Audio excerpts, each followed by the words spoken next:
What's up, Fact Blaze fam? We are diving deep into Alexandre Pantoja versus Kai Asakura. This was a title fight. The title fight. With Pantoja defending. Oh, huge stakes. But it was also Asakura's UFC debut. Yeah, that's right. His first fight in the UFC. And he wanted to come in and make a statement. And what a way to make a statement. Make that belt right away. Exactly. So, we've got Pantoja, the champ. The chair. Nearing 35 years old. Yeah, he's a veteran. A veteran of the sport. A lot of experience. And then Asakura coming in. This young, hungry up-and-comer. Different kind of energy to the octagon for sure. Yeah, and right away from the first bell. Oh, yeah. You could tell this was not going to be right off the bat. An easy fight for either guy. No walk in the park. Pantoja came out. Aggressive as always. Aggressive. Always the aggressor. Throwing heavy leather. Landed a flying knee. Oh, man. That flying knee got the crowd going. Got the crowd roaring. That was a statement. And then they clinched up against the cage. Yeah. And things got really scrappy. That's where you really saw Asakura's fight IQ, I think, shine through. You think so? Yeah, he didn't let that pressure get to him. So you're impressed by how he handled himself in that situation? I'm very impressed. He used the cage really well defensively. Didn't panic. It's, a lot of fighters making their debut in the UFC. Right. Against a champ like Pantoja. Yeah. Might have folded under that pressure. They would just. But he stayed composed. Yeah, you're right about that. Yeah. He did not fold under pressure. He weathered the storm.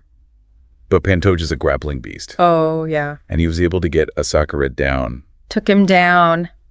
But there was this weird moment where it looked like... kind of a stalemate. Yeah, like you were stuck. A little bit, yeah. Pantoja's hands got tied up. Yeah, had to reset. And they had to reset. You could see both fighters just trying to, figure each other out, Oh, I hear you. Making adjustments on the fly. Yeah. It's like a chess match in there. Back on their feet, though. Back on the feet. They traded some serious shots. Oh, yeah.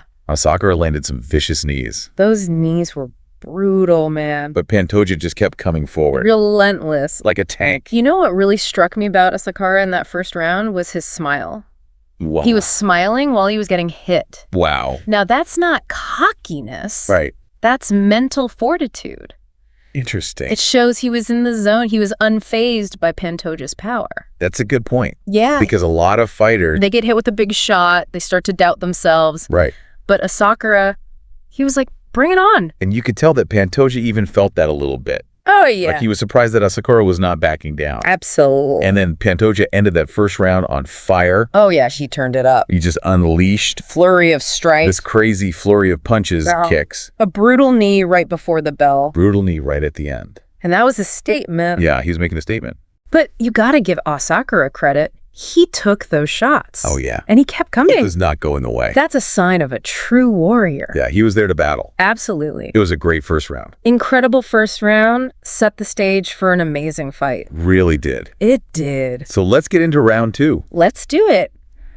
Man, that first round really set the tone for a tactical battle. For sure. Going into the second, you could feel the intensity ratcheting up even further, and there was this moment of respect. Yeah. Like a quick hand clap between the fighters. Right. But then, boom, right back to business. And Pantoja seemed to switch gears a little bit. Yeah, he did. He started using his jab more. A lot more. Keeping Asakura at bay. Exactly. He wasn't just brawling anymore. He was being more calculated. Yeah. Using his reach to control the distance and set his next attack. And that attack came in the form of another takedown attempt. Yeah. Asakura tried to scramble out of it. Yeah. But Pantoja was just too slick. Too slick. He transitioned to take Asakura's back.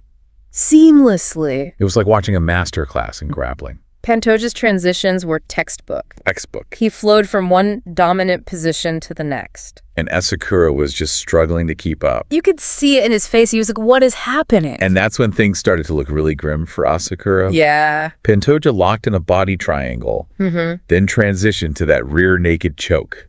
Deadly. You could almost feel the air getting sucked out of the arena. The rear naked choke, man. Yeah. One of the most effective submissions in MMA. It's brutal. It cuts off the blood flow to the brain. Wow. Compressing those carotid arteries. So there's really no escape. It's incredibly difficult to escape, especially when it's applied by someone like Pantoja. Right. With his level of grappling expertise. Asakura tried to fight it. He did. He tried. But you could see the desperation in his movements. Yeah.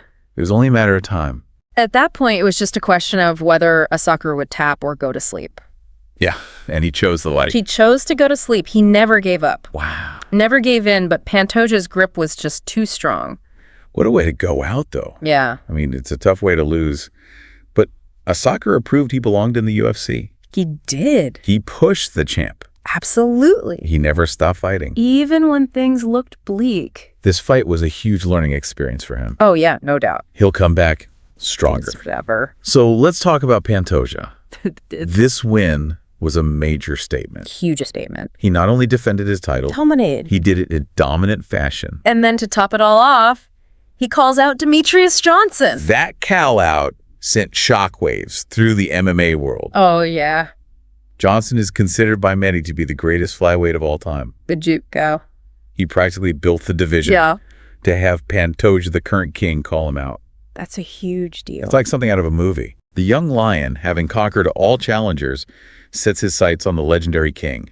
Hoping to prove he's the rightful heir to the throne. It's a fascinating narrative. And it really throws the future of the division wide open. So if Johnson decides to come back, it would be the biggest fight in flyweight history. No doubt. No doubt.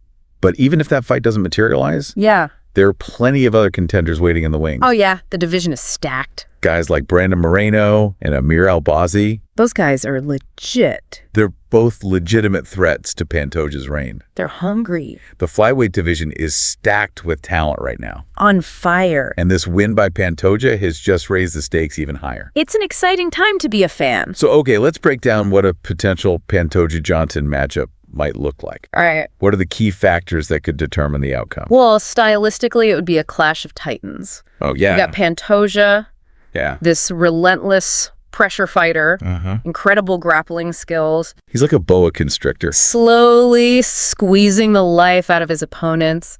And Johnson. Johnson is all about speed precision. Yeah. Unorthodox striking. He's like a phantom. Darting in and out. Right. Landing pinpoint strikes. Before you even know what hit ya. It's like magic. So we've got the unstoppable force meeting the immovable object. Who would come out on top? Who do you think? It's almost impossible to say. Really? Johnson's experience and fight IQ would be huge assets. Right. But Pantoja is in his prime, and he's riding a wave of momentum. So it's a toss-up. It would truly be a pick'em fight. A fight that would go down in history. For sure. So Fact Blaze fam, after going deep on this fight, what stands out to you? You know, honestly, the thing that keeps coming back to me is how much Pantoja has evolved as a fighter. Yeah. I mean, he's not just relying on brute strength anymore. No, not at all. Early in his career, he was known as this brawler, just overwhelmed opponents with aggression. Yeah, just like a bull in a china shop. Exactly, but now he's become so much more technical. He's using his jab strategically setting traps. And his grappling is on another level. It's like he's playing chess in there. He really is. I'm seeing that too. He's really become a well-rounded threat. And that's what makes him so dangerous for anyone in the division. Right. Because he's not just relying on one or two things. He can win in so many different ways. Which brings us back to that looming question. Could Demetrious Johnson dethrone him? It feels like the whole MMA world is buzzing about that possibility. And for good reason. Yeah, it would be a clash of styles, a battle between two different eras of flyweight dominance. Pantoja representing the new guard, Johnson the old. Exactly. It would be a true legacy-defining fight for both of them. And even if Johnson doesn't come back, Pantoja has a target on his back. Oh, yeah. There are some hungry contenders out there who want that belt. Absolutely. Guys like Moreno Albazi, they're not going to let Pantoja rest easy.